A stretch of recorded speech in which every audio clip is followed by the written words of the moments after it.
Hello and welcome to Tea Leaf Readings. My name is Lenor, and tonight I'm going to be reading your tea leaves. This is a horoscope for Leo. If Leo is your solar, lunar, ascendant/rising sign, then this is a message for you. All right, let's get started. And so this is a bonus reading for Leo, and our card tonight is the Three of Swords,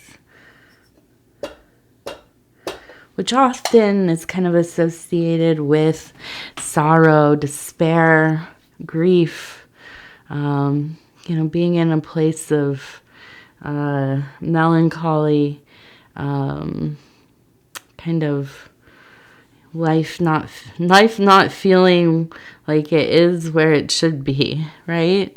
But we'll look and see what this really means with the tea leaves, because the tea leaves are what really matters. We'll see how it all goes together. All right, so if you haven't subscribed, let's go. Mixing up the things I have to say here. If you haven't subscribed, please think about doing that. You can hit that little bell. It'll let you know when the next readings are coming out. It is free to subscribe. And I'd love for you to know when maybe other placements are coming out, or, you might be like me sometimes. I really like a channel, I forget to subscribe. There's a lot of other things that I watch or are going on. I forget about it, and then suddenly, I remember like 3 months later, I'm like, hey, what about that channel, that reader that I saw a while back? Okay. So,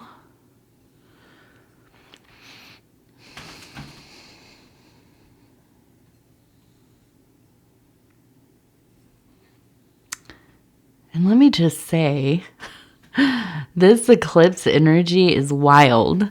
I really was like, oh, it's not going to be that big of a deal. Come on. But it really, a super new moon, fully just, new moon always affects me. But then coupled with the eclipse energy, oh, my goodness. Okay, so we have here, it looks like maybe a dog lying down, okay, kind of in this, almost like the Sphinx in Egypt, and with arms straight out, you can see the head right here, the little ear and the eye, and then over here, it looks like we have, I almost imagine a little fire right here, and you can see the little smoke kind of going up this way. We have a person who is putting maybe a piece of wood on the fire right in front of this dog.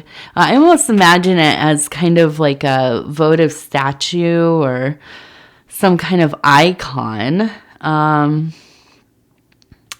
So there are lots of dogs in different mythologies, right? In this case, I will say that it does not remind me of Anubis so much, but it gives me the feeling of really having a devotion to friendship and not just the friendship, the loyalty, the unwavering loyalty.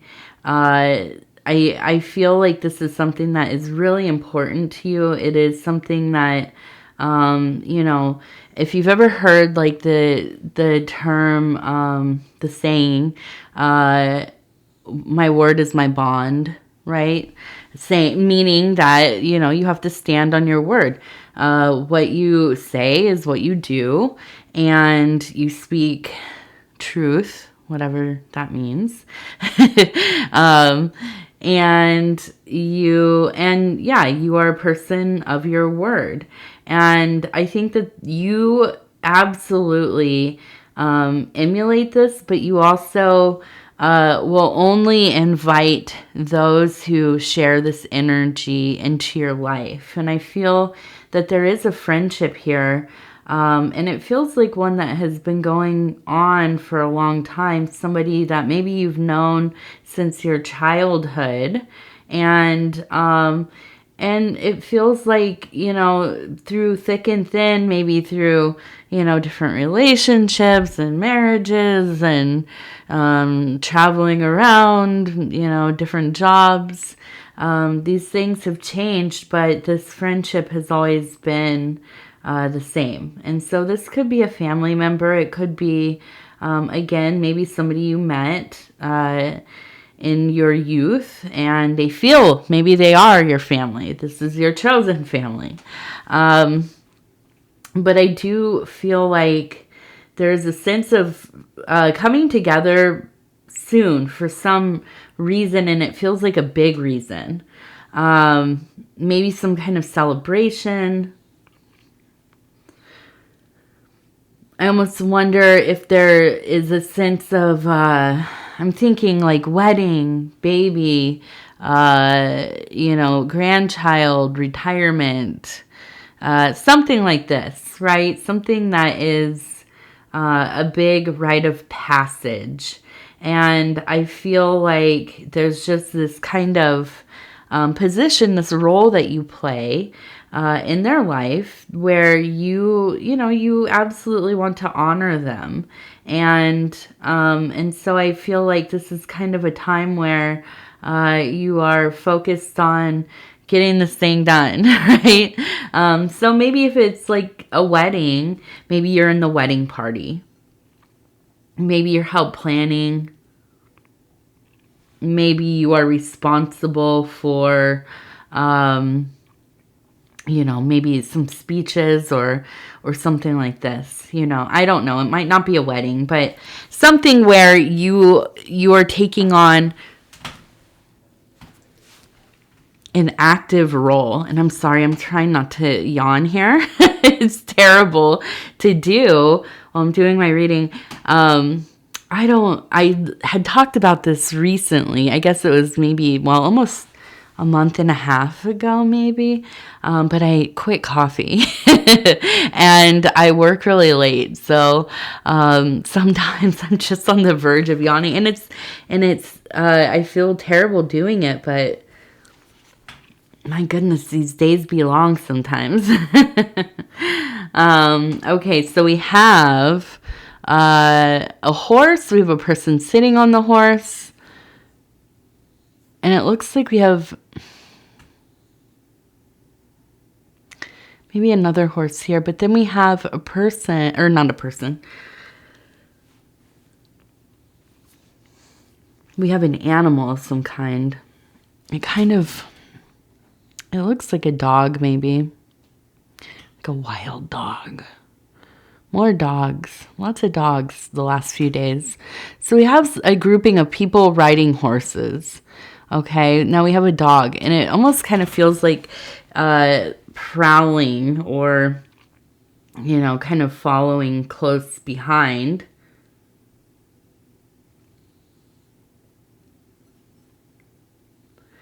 And so I kind of wonder, and I'm trying to think, well,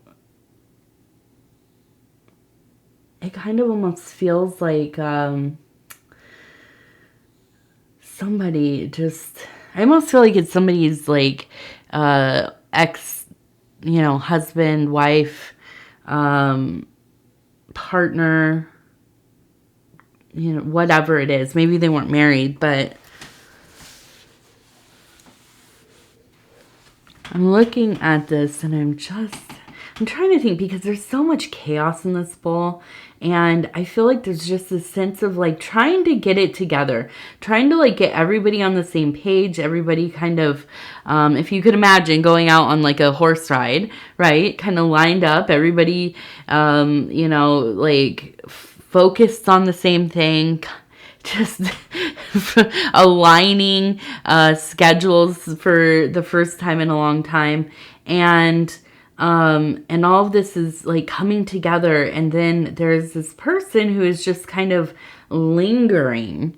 following along. And I don't think in the physical, but I do feel like there's this like kind of almost maybe bad mouthing like online or, you know, in the local community, and really kind of making things difficult for one of your loved ones.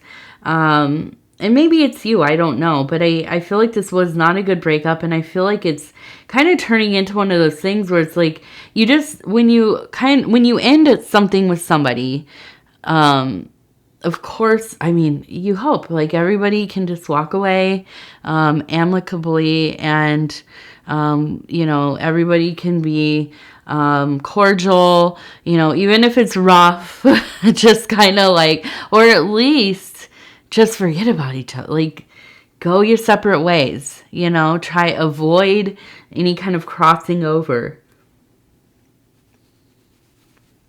And I'm trying to shake myself into not yawning here. Yeah, this is not a person who is letting go. There's a lot of anger. And so I feel like in this situation, you feel really protective. You know, I'm just trying to think like I think there is a sense of, I just want to put this down because I want to go with my thinking here.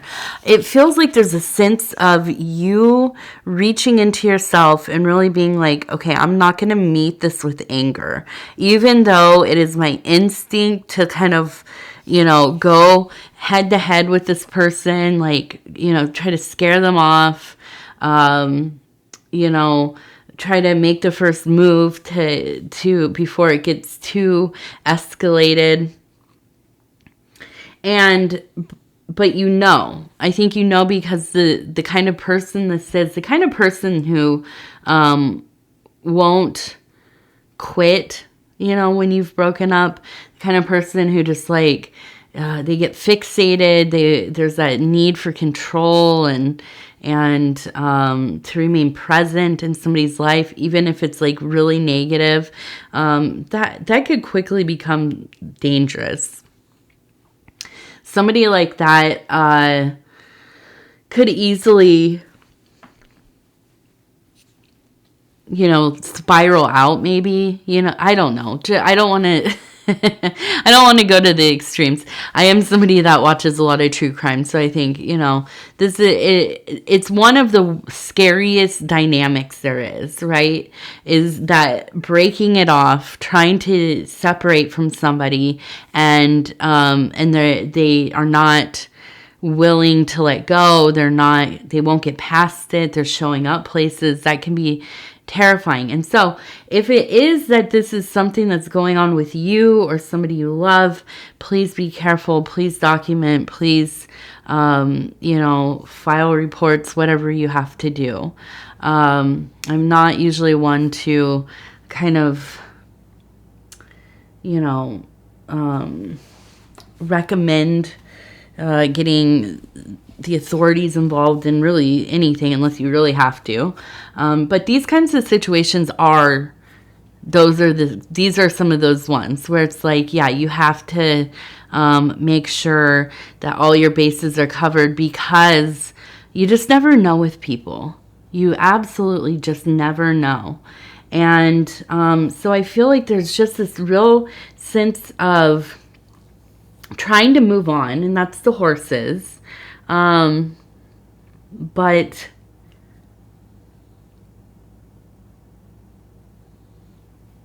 it's like a dog with a bone for them, you know, just holding on. And it is in stark contrast to this other dog figure that we have, because that one is love. I mean, that comes from a place of real devotion and love. That was up there. And I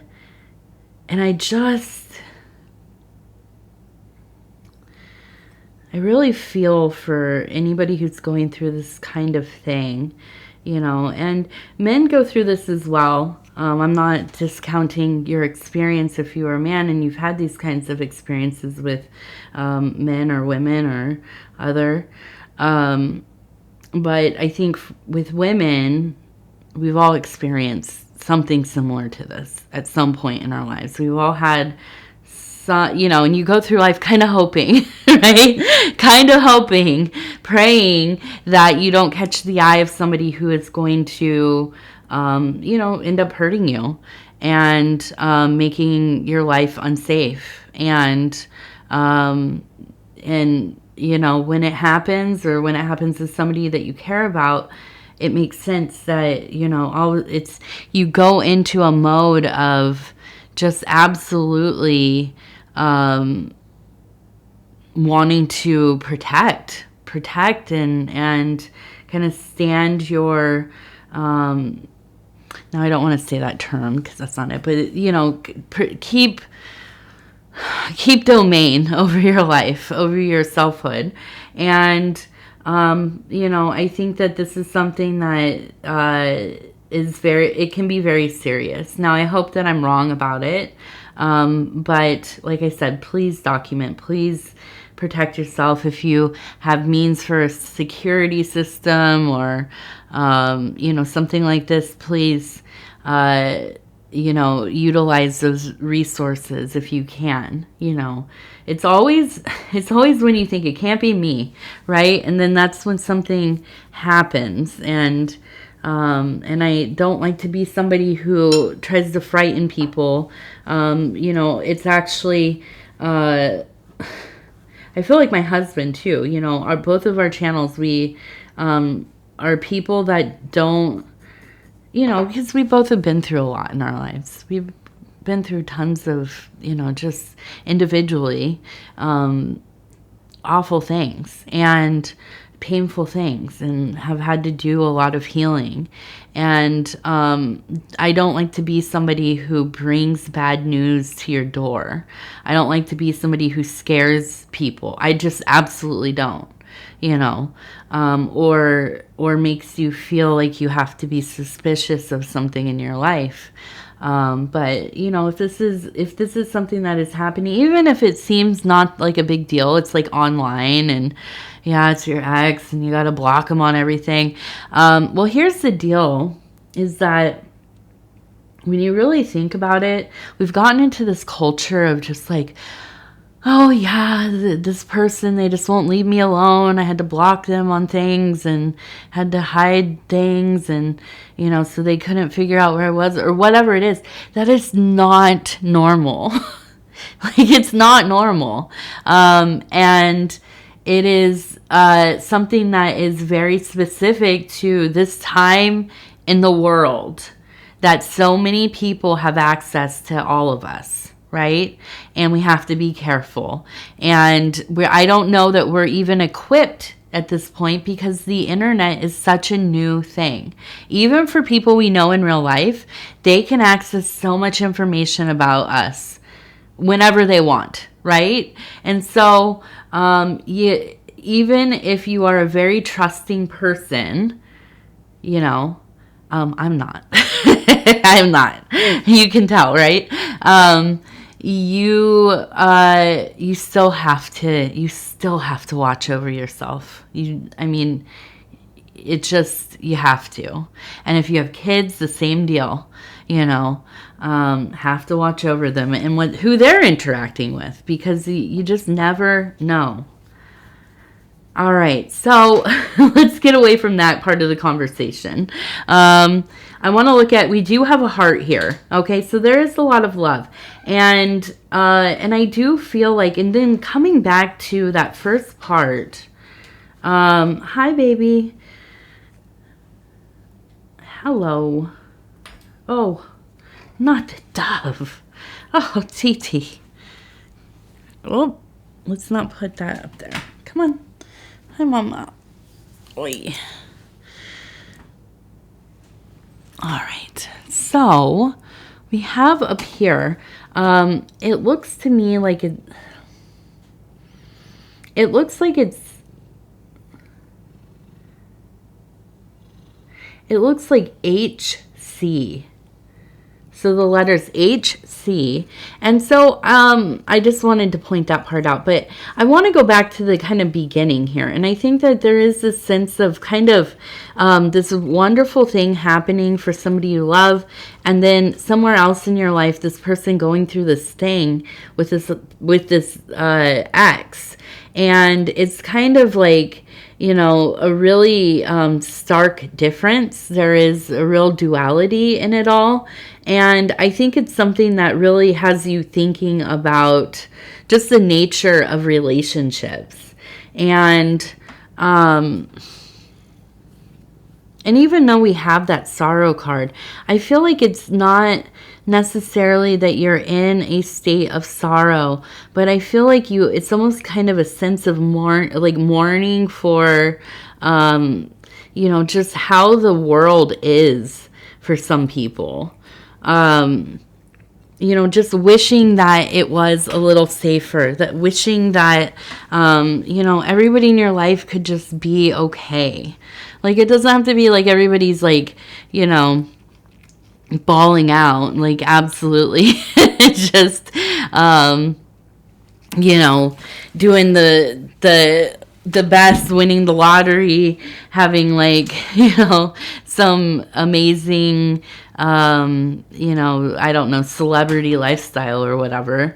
I'm trying to think of that's like not my idea of the best, but I'm trying to think of like in the mainstream, what would people kind of yearn for? But just having a stable life, you know, and then these situations arise, and you look at the world around you, and you think like, why is it like this for some people? Why do we have to watch people we love go through this, and why do we ourselves have to, you know, go through these kinds of things? Because it's like, you know, so easily, at least in my mind, right? So easily things could just be, and we wouldn't have to have these kinds of interactions and dramas and fear. I mean, that's the real thing, fear. And you know, I don't know. And I feel like that's kind of where this feeling of sorrow kind of comes from. Just kind of a big question mark at the universe. Like, what is this? You know, what does this mean? What kind of meaning can we derive from a situation like this one? It just, you know, DV is just one of the... it's just one of the hardest things to understand. It just, you know, I can't wrap my head around it. But it happens. It happens to a lot of people. It happens with a lot of people. And I hate that this is where this reading went, but, you know, sometimes it is. It's just the reality of what comes through, the energies that are coming through. And here's the other thing about things like DV. We spend a lot of time trying to hide it. We spend a lot of time trying to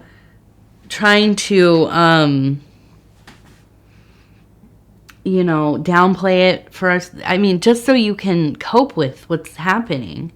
And it's hard to even know when you're in a situation like that, because you become so used to, you know, the environment, the dynamic, that you don't even know. I mean, well, you know, but you don't feel like it's as bad as it is. It can take a long time to get away from that and kind of decompress and live some different way, and then start to look back and think that was really wild. Like, that was bad. You know, come over here. I don't want you jumping on me like that. Please. Okay, so we have a bird who is flying. And I do feel like it's a sense of freedom, a sense of release here, at least looking for that energy, right? Looking for some peace. And I do feel like this is something that is achievable. I feel like this is something, it will take work, right? It's not going to come easily, but it is there. Also, the thing about Leo is you find the silver lining more than most other signs. You can't keep a Leo down for very long. And so we also have a person who's kind of carrying a bucket, it looks like. And I imagine this feeling of carrying these emotions with you, having that thing full of those emotional waters, allowing yourself to experience the pain that you're experiencing, the sorrow, the confusion, the big existential questions, but also, not letting go of your faith, your relationship with the divine, with the universe, allowing that to be like a guiding light for you. And and I also feel like you are kind of a really a safe harbor for people. And so this is probably not the first time that you have kind of been this comfort, this protector, the person that somebody can come to and speak to. They can be themselves. They can be honest with you. You're not going to judge them. You're not going to do anything super irrational, but you are there and you will, always kind of be that rock. And I think you are that for a variety of people.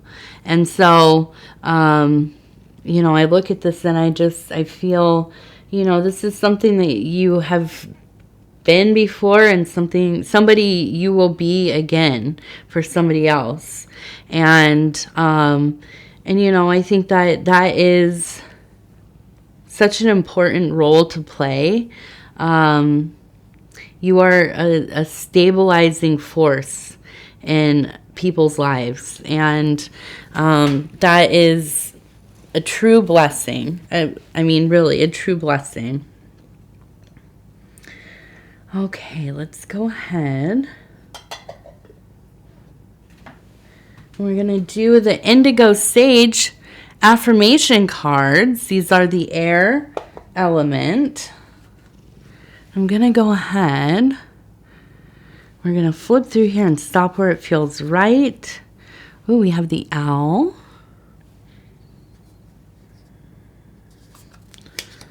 Rejoice in simplicity. Occupy every point of view. Choose to know the truth because you can. All right. Yes. I kind of always laugh when I say the truth about anything. I have a hard time trusting in that there is a truth to anything. I've always kind of been very,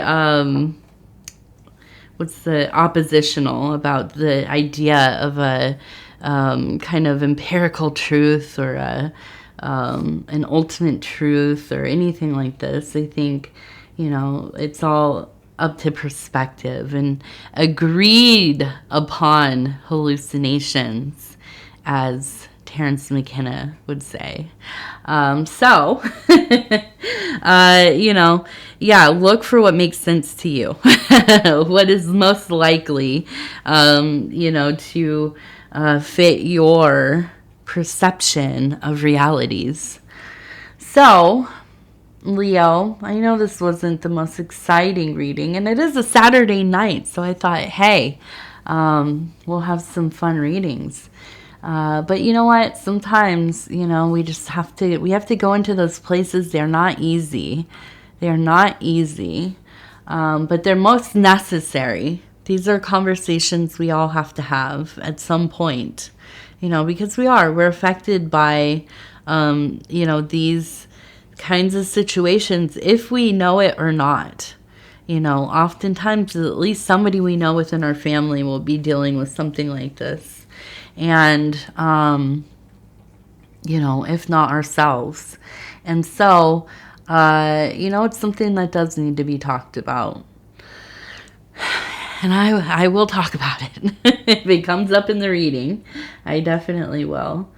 So, please, you know, be safe. Please be safe. And please check in with your support people, people you trust.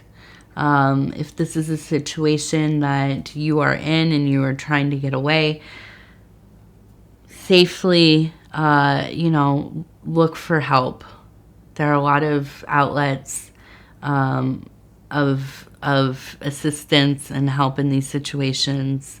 You know, in your area, there might be some advocacy, you know, but be careful while you're doing it, of course. And, you know, and if this is somebody that you are helping, you know, please read up on, you know, kind of the guidelines of helping somebody in a situation they're trying to escape. Because so often we can think that we are helping and, you know, it is our intent to help, but it can really amplify the situation.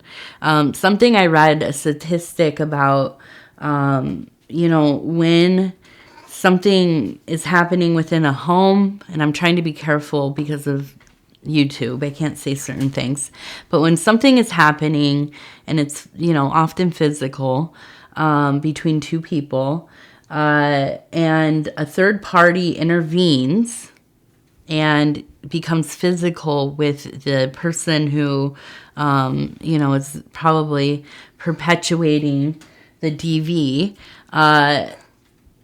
so often it will enrage them to the point that in the next few days, there's a heightened risk of the victim, you know, being unalived or severely hurt. So we have to be careful how we do things, you know. And so that's just another thing to think about, is maybe looking into what is the best way to help somebody. All right. I want to say thank you so much for spending this time with me. I love you. And again, I wish this was a happier reading. The next one will be, I know it. You're over here tooting. Or your tummy's rumbling. Huh? You got the tum rums? Well, you're a real happy girl, I can tell that. So, if you would be so kind as to like the video, it does help the channel so much. And if you have not subscribed yet, please think about doing that. You can hit that little bell. It'll let you know when the next readings are coming out. It is free to subscribe. And if you'd like to leave a comment, please do. I love reading them. I love receiving them. I have some emails to get back to, but I love getting emails from you all as well. I know some people don't like to share their stories and details on the comments, so they will email me. So you are welcome to do that. And other than that, I just want to say again, I love you. We'll talk in just a couple days. All right. Good night.